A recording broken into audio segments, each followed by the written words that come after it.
함께 보실 말씀은 구약성경 민수기 18장입니다. 민수기 18장 구약성경 226페이지에 있습니다. 민수기 18장 1절로 7절 말씀입니다. 민수기 18장 1절로 7절 함께 읽도록 합독하도록 하겠습니다. 1절로 7절 함께 읽습니다. 여호와께서 아론에게 이르시되 너와 내 아들들과 내 조상의 가문은 성소에 대한 죄를 함께 담당할 것이요 너와 내 아들들은 너희의 제사장 직분에 대한 죄를 함께 담당할 것이니라. 너는 내 형제 레위 지파 곧 내 조상의 지파를 데려다가 너와 함께 있게 하여 너와 내 아들들이 증거의 장막 앞에 있을 때 그들이 너를 돕게 하라. 레위인은 내 직무와 장막의 모든 직무를 지키려니와 성소의 기구와 제단에는 가까이 하지 못하리니 두렵건대 그들과 너희가 죽을까 하노라. 레위인은 너와 합동하여 장막의 모든 일과 회막의 직무를 다할 것이요 다른 사람은 너희에게 가까이 하지 못할 것이니라. 이와 같이 너희는 성소의 직무와 제단의 직무를 다하라. 그리하면 여호와의 진노가 다시는 이스라엘 자손에게 미치지 아니하리라.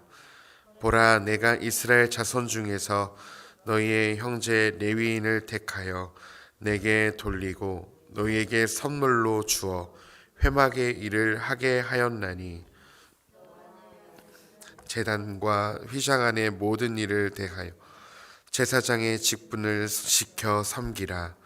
내가 제사장의 직분을 너희에게 선물로 주었은즉 거기 가까이 하는 외인은 죽임을 당할지니라. 아멘. 또 오늘 한 주를 시작하는 월요일 또 함께 기도로 또 말씀으로 또 시작하시는 성도님들에게 또 한 주도 주의 평강과 은혜가 함께 하시기를 소망합니다. 함께 같이 말씀을 짧게 나누고 또 기도의 자리로 나아가고자 합니다.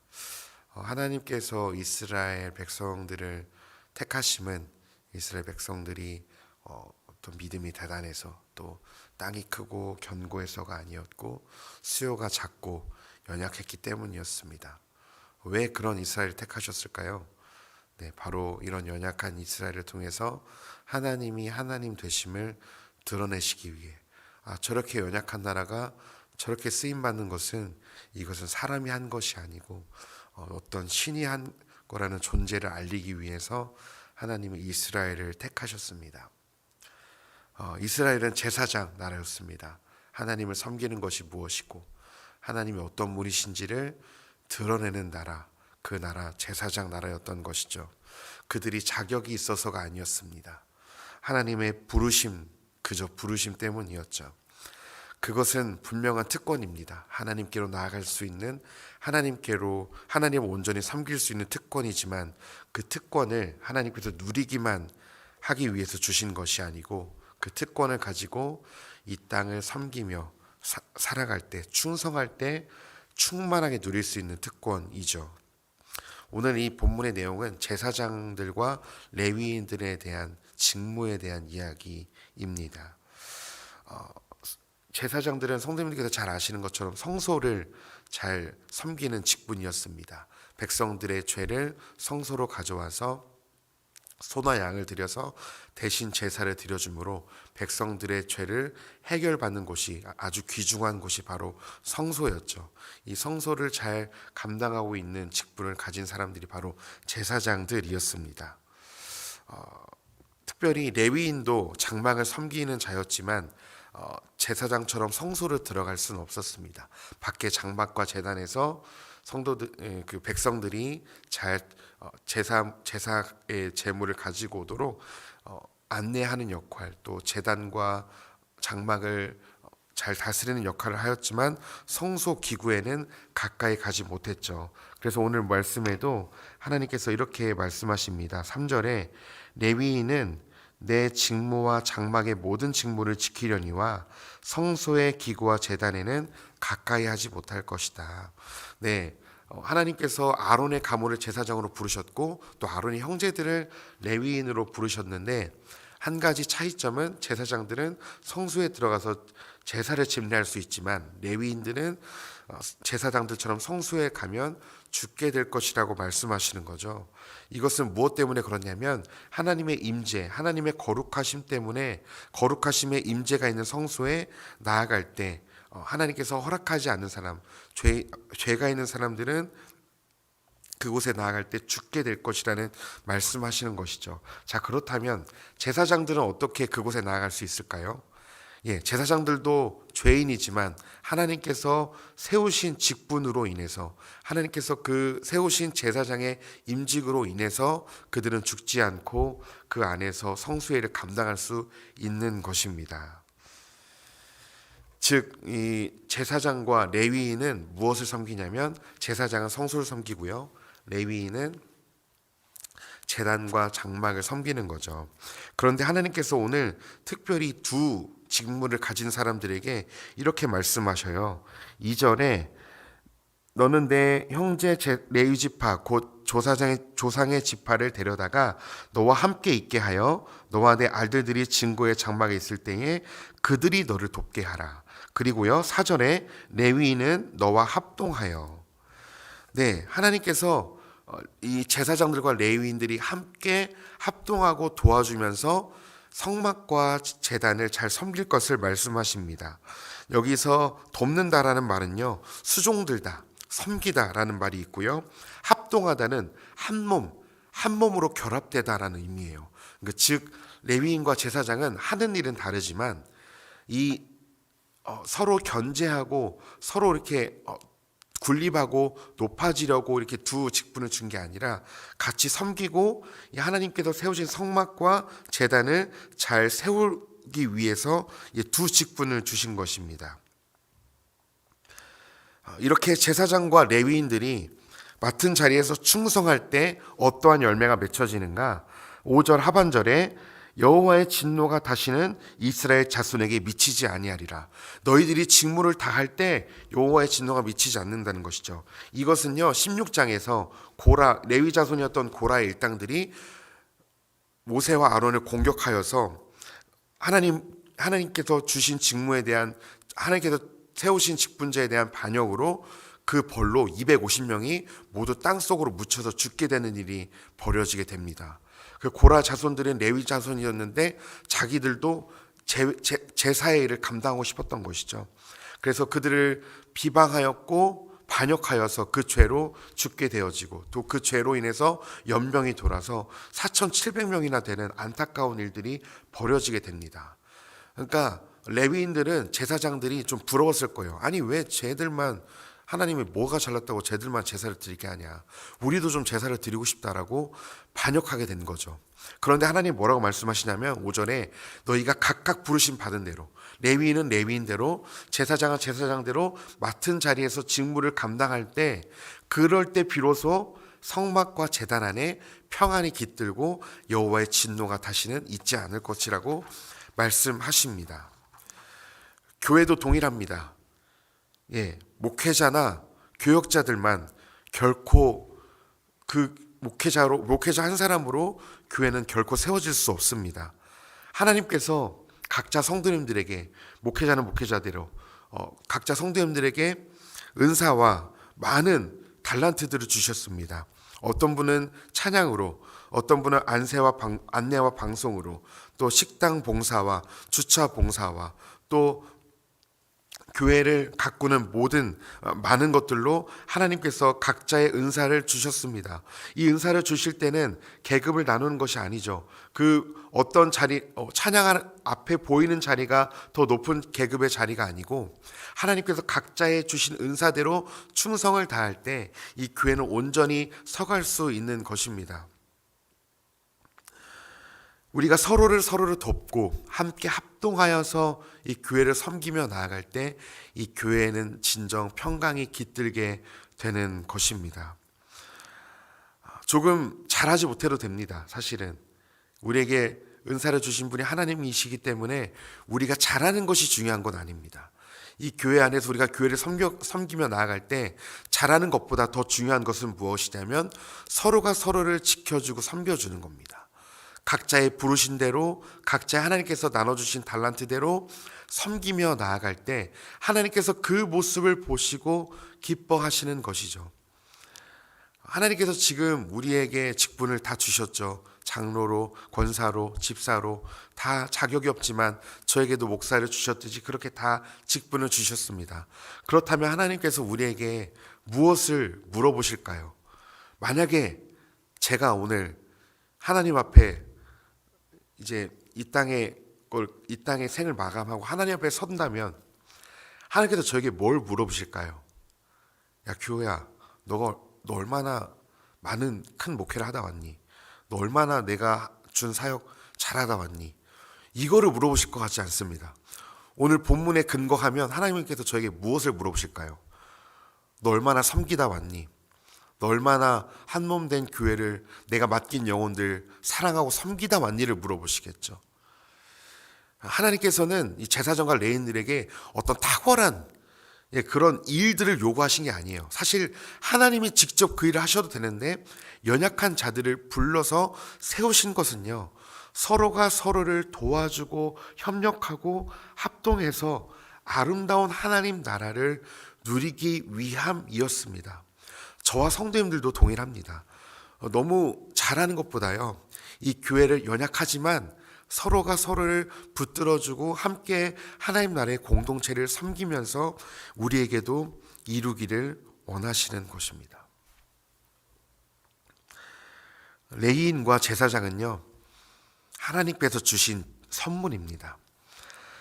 제사장이 직분을 받은 것은요, 어떤 자격이나 어떤 제사장을 할 만한 그런 다른 근거가 있어서가 아니었습니다. 6절에 레위인으로 택하신 것은 하나님께서 주신 선물임을 분명히 하나님께서 말씀하십니다. 조건이 갖춰지지 않았는데도 불구하고 하나님께서 그저 부여하신 것이죠. 이 직분을 주신 이유는 7절 하반절에 아주 정확하게 나와 있습니다. 이 직분을 왜 주셨느냐? 7절에 너와 내 아들들은 제단과 휘장 안의 모든 일에 대하여 제사장의 직분을 지켜 섬기라. 네, 왜 주신 것인지 하나님께서 말씀하시죠. 섬기는 것입니다.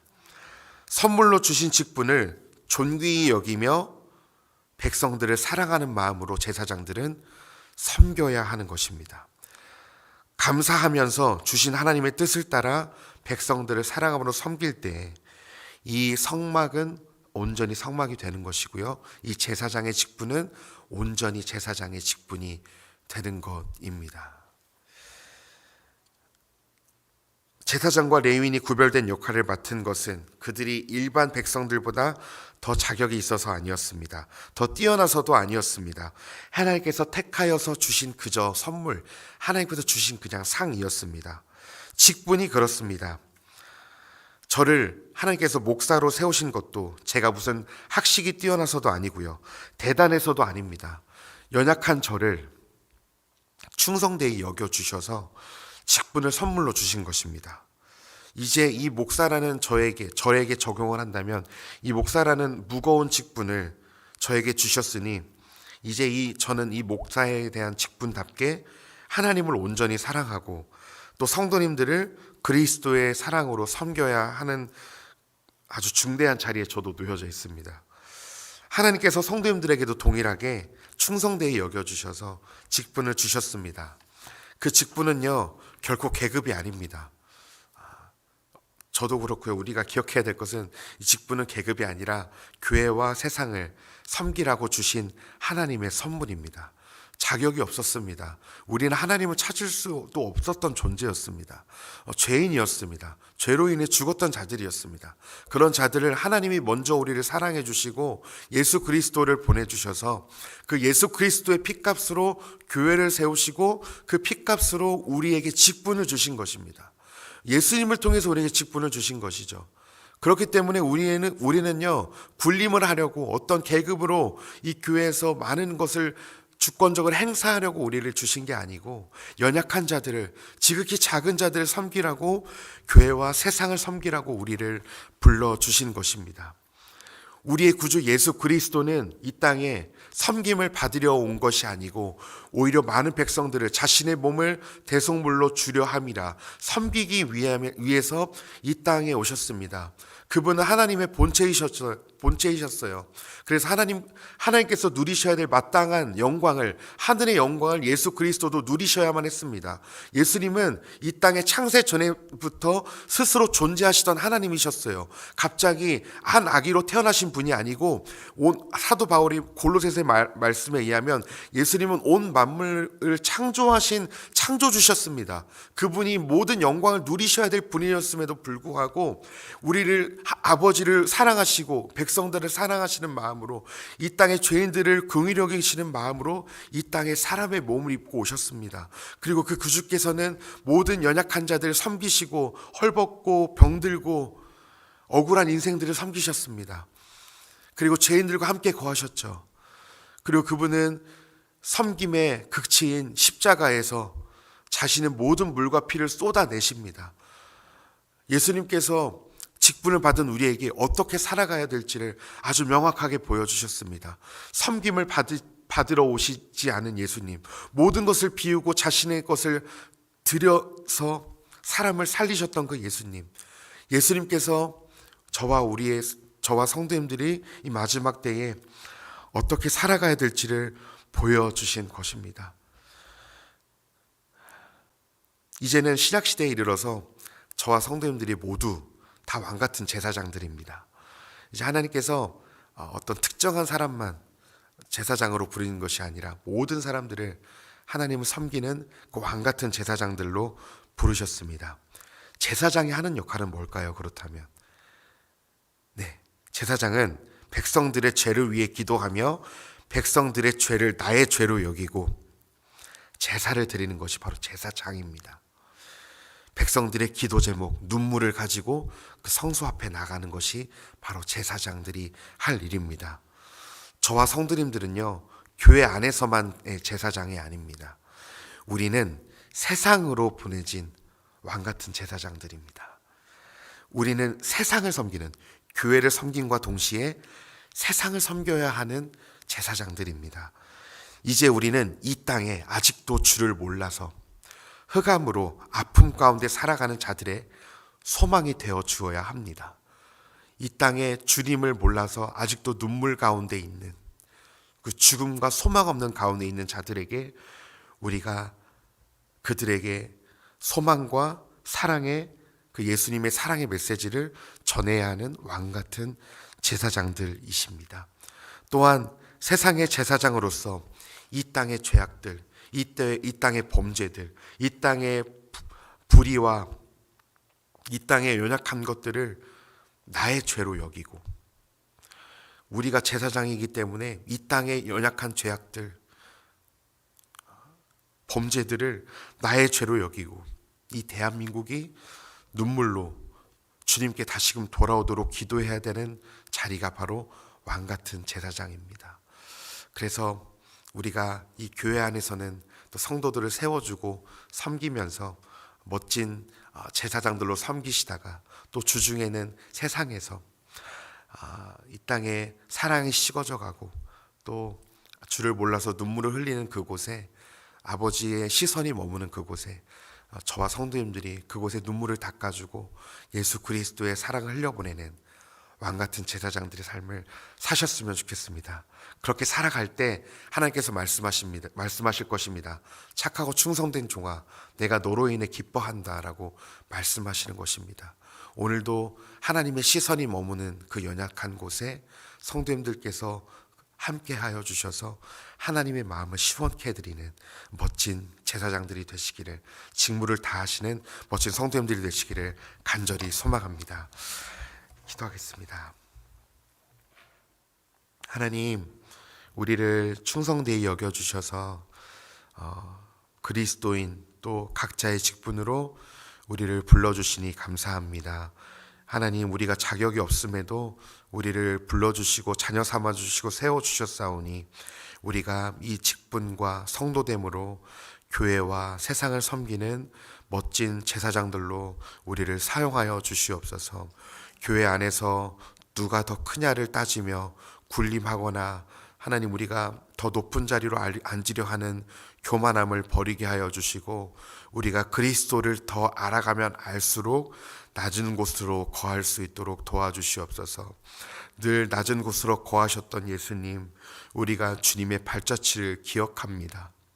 죄인과 세리와 또 사람들이 손가락질하는 자리에 있었던 주님, 우리가 그 주님을 닮아서 오늘도 주님이 슬퍼하시는 곳에, 주님의 눈물이 흘리는 그곳에 우리의 발걸음이 향할 수 있도록 도와주시고, 우리가 그들을 예수 그리스도의 사랑으로, 그 십자가의 은혜로 우리가 그 사람들을 살려내며 그리스도께로 인도하는 오늘 귀한 하루가 될 수 있도록 우리의 말과 행동을 붙들어 주시고 왕같은 제사장들의 삶을 살아갈 수 있도록 도와주시옵소서. 감사합니다. 오늘 우리의 기도 제목에 응답하실 주님을 찬송하며 높여드리며 살아계신 예수님의 이름으로 기도했습니다. 아멘.